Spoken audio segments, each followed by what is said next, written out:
there's no better feeling when you feel the team is together. I think the team know that now, going into a big run of games. The manager wants us to get better, the manager wants to get better, everybody in this building wants to get better, and if you don't, then you're in the wrong environment. When this opportunity came up and what I've heard about Johannes and the opportunity to work with him and Ben, it didn't take long to make my decision. Good evening, everyone. Can you hear me? Welcome to the Norwich City Football Club Annual General Meeting 2024. Just before I start on introducing those people at the table with me today, I would just like to acknowledge that there are two quite familiar faces not on the top table tonight, obviously Delia and Michael. More than anyone else, I think I could spend the whole evening talking about their passion for this football club, the impact they've made during their time as majority shareholders. And I just think it's right at the start of this meeting that we recognise and thank them for more than 50 combined years of service as directors of Norwich City. And I think it's true that over that time they've attended and answered questions at every single AGM. And I think they probably deserve to sit this one out. So we just acknowledge Delia and Michael's incredible service to this football club and to the board of this football club over that time. Thank you.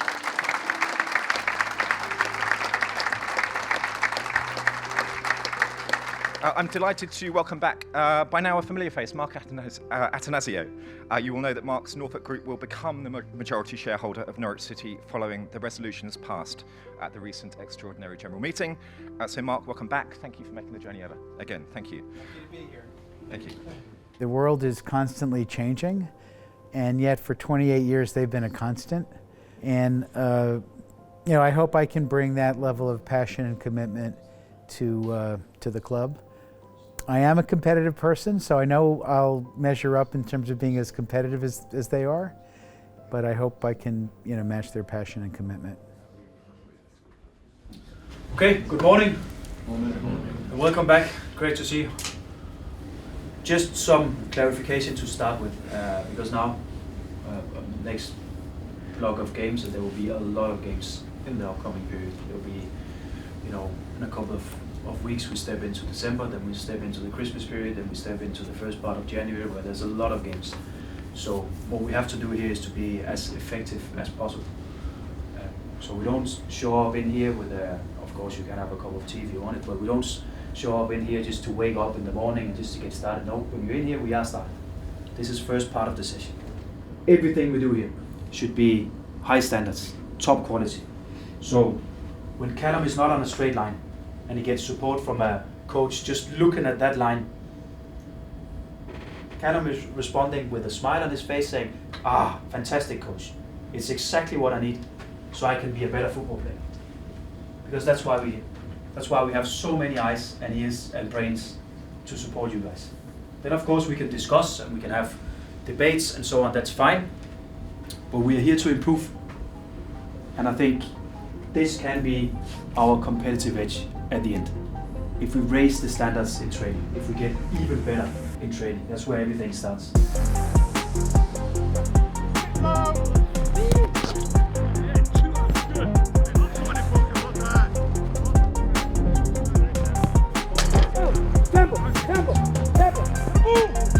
Fish!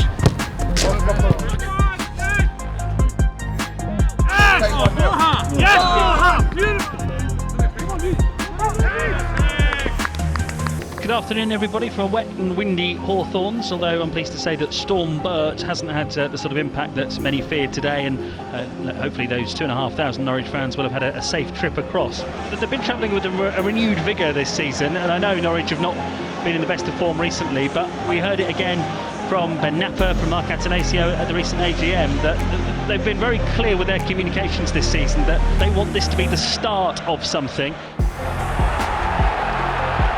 Corner taken short by West Brom. On the left-hand side, it's delivered into the penalty area. Oh, it's gone in! Norwich didn't deal with it! And there at the near post was Mason Holgate to get a touch! Here's Shane Duffy, captaining Norwich again today. Comes forward, plays it in behind the West Brom defence. Stacey's going to chase it. I think he'll get there on the right-hand side. Hits cross. Oh, and now Norwich have equalised! Ball in from the right-hand side. Marcondes stretches and turns it in for his first Norwich City goal.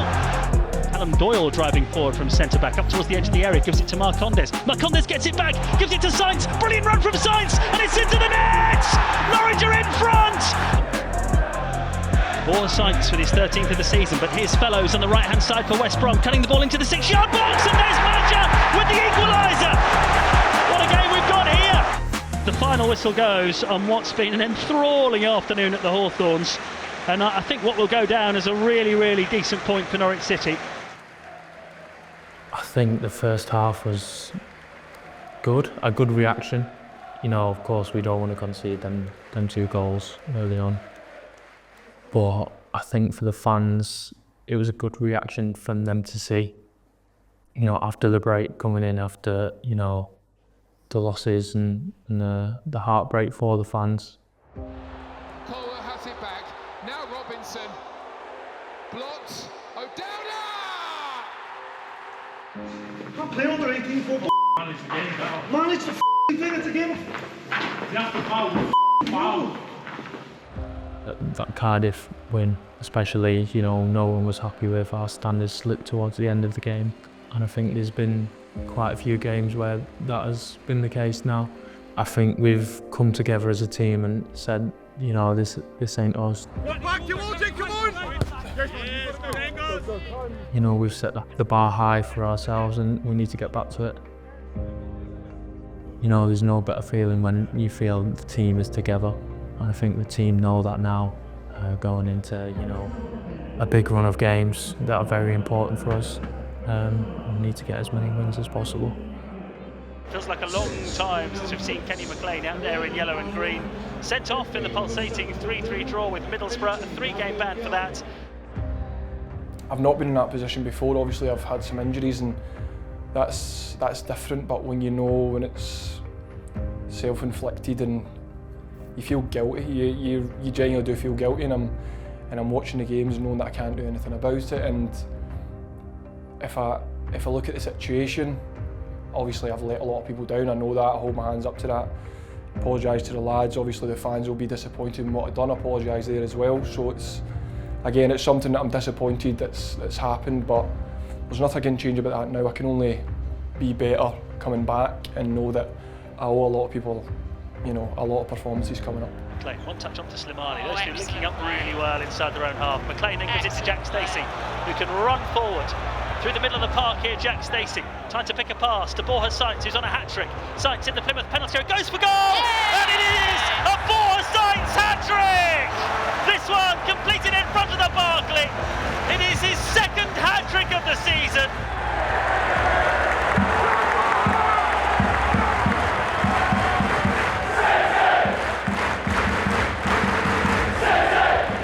Condes in the centre circle, clips it over the top. Jack Stacey galloping forward, the 2 former Bournemouth teammates linking up. Stacey's cross, Slimani arriving!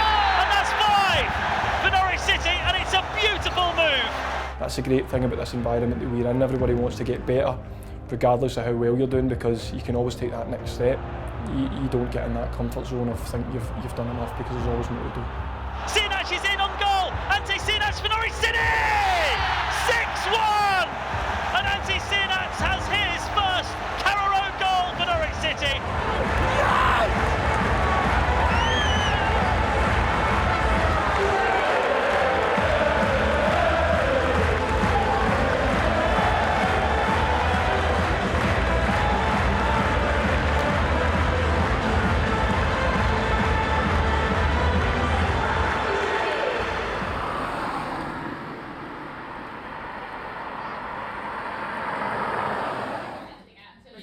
I think as a football player, you know, I think you need to learn how to adapt, whether that be on the pitch or off the pitch. You know, I've been quite a few places now. I'm enjoying it here in Norwich. It's a lot quieter compared to Manchester, I must say, but the people here are friendly. And then you can go and swizzle it round. More? Yeah, this milk as you're going in, that's it. Yay! Kind of. Keep going. Yeah. Keep pouring. Oh, this is how they make the patterns, isn't it? Don't run with the Norwich logo with it. There we Oh, go. well done. Thank you. First coffee. It looks lovely, that, doesn't it? Is that a good Looks all right, that. Is that a good pattern on top? It's like a whirlwind. My first time when I went out on loan, I struggled a bit. I was in digs, you know, I was missing my family. Wanted to go home nearly every day off. But I think now from my past experiences, I'm used to that now. Enjoying my alone time now. But like I said, I think as a footballer, you've got to be able to adapt.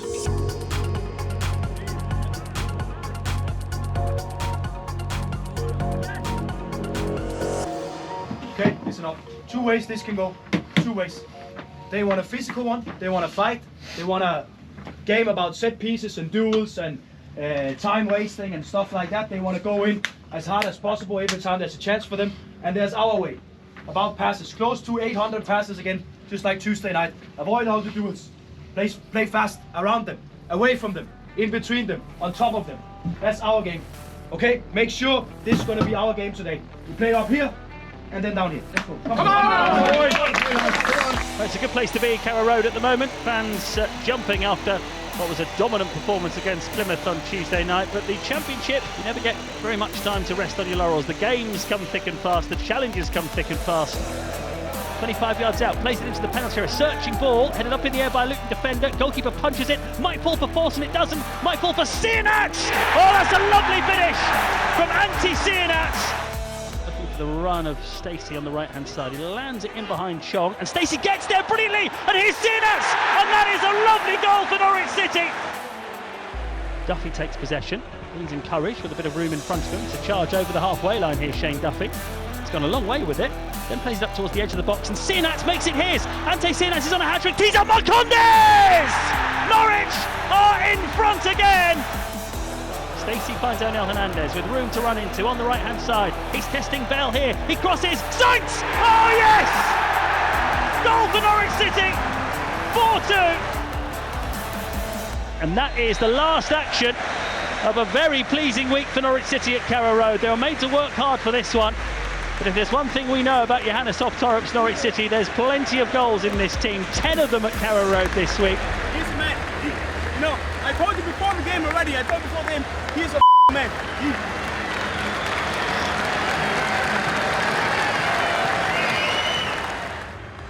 The methodology is developing the individual within the playing style and trying to give a lot of information to the players and trying to help them understand certain situations. Johannes has clear ways in every phase of the game, so it's about me learning that and then giving the players the best chance every week to go out there and perform. Training is very important. I always said it would take a lot to take me out of Arsenal. It was like my club. It was close to my home. I was developing nicely. But when this opportunity came up and what I've heard about Johannes and the opportunity to work with him and Ben, I was really excited, and it didn't take long to make my decision. Good, Jamie. Good. Play quick. Yes, against it. You know, training for me is so important. That's where you're able to practice new solutions, situations where you might experience in a game, and training's okay to get it wrong and analyse it and go through it with the players. And it's all about developing. Johannes is all about developing with the ball. That's a big part of it. Again, where I came from, my background was very similar.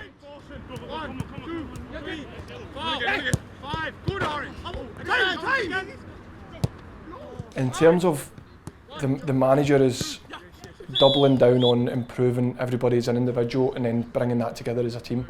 The manager wants us to get better, the manager wants to get better, everybody in this building wants to get better, and if you don't, then you're in the wrong environment. And that's where we're at right now, and we know that if we keep making that progress and keep taking these steps, that who knows where we could be. We could be anything with the quality that we've got, and as I say, everything that's in place at this football club, it's there to go to the next level and take that next step, and really fortunate players that are here right now that can definitely take that step. Great tempo here. Good touch, good position, Ben. Great pass, and now here.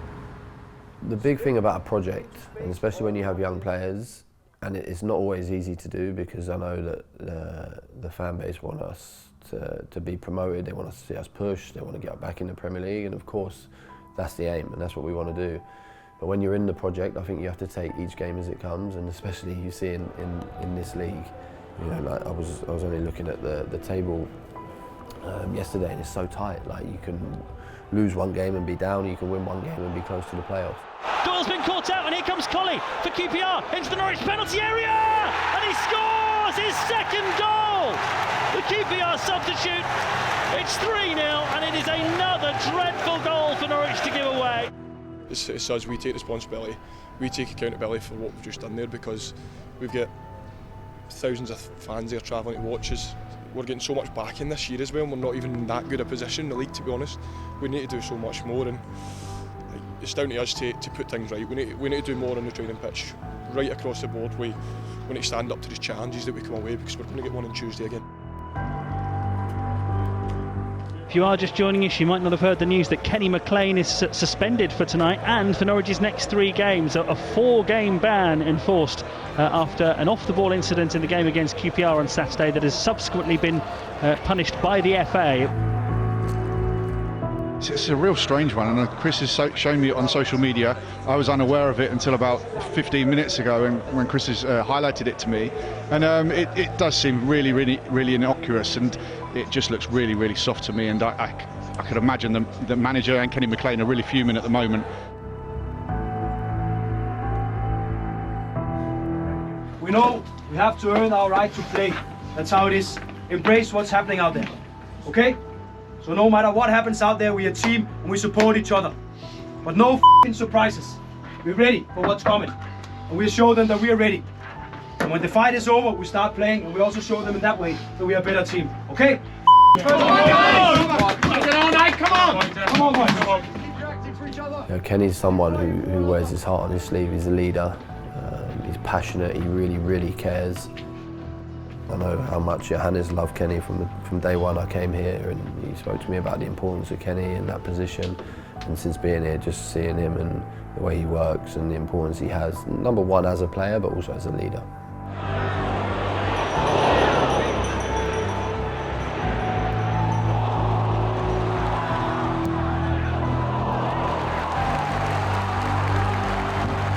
And that's the end of the game, and it is the first 0-0 draw for Norwich City under Johannes Torup, and it was really hard fought. From Johannes, I've not heard him once say, oh, but we're missing this player, we're missing that player. That's not the mindset, the culture that he wants to create. And I remember as a player, like when people used to say that, oh, we're going to need everyone, and at times you weren't convinced as a player, but in this league and at this club with the players we have, we do need everyone. And for them to experience a little bit of playing, even if we didn't win the games, suffering at times will be good for them in the long run. Hannibal coming forward, crosses into the Norwich penalty area. They don't deal with it initially. Fisher gets his head to it, but it's going to fall for Brownhill in the penalty area, and Burnley are in front. They've turned it round in this second half. Marcondes finds Cade Gordon on the right-hand side. Gordon's cross into the penalty area. Oh, it wasted up for Marcondes! Oh no, what a miss! He's put it across the face of goal from the edge of the 6-yard box and wide. That was a golden opportunity to level it up, and Marcondes can't take it.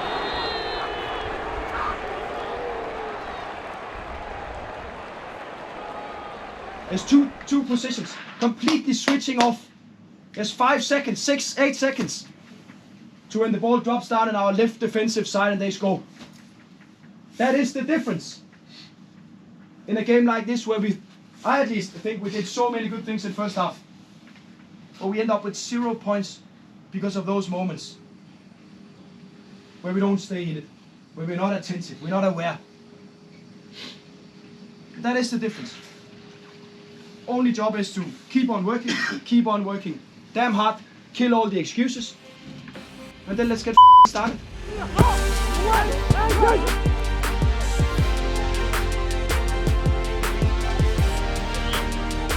Come, inside, go. Get all the way out, lock them, let's get them, lock them.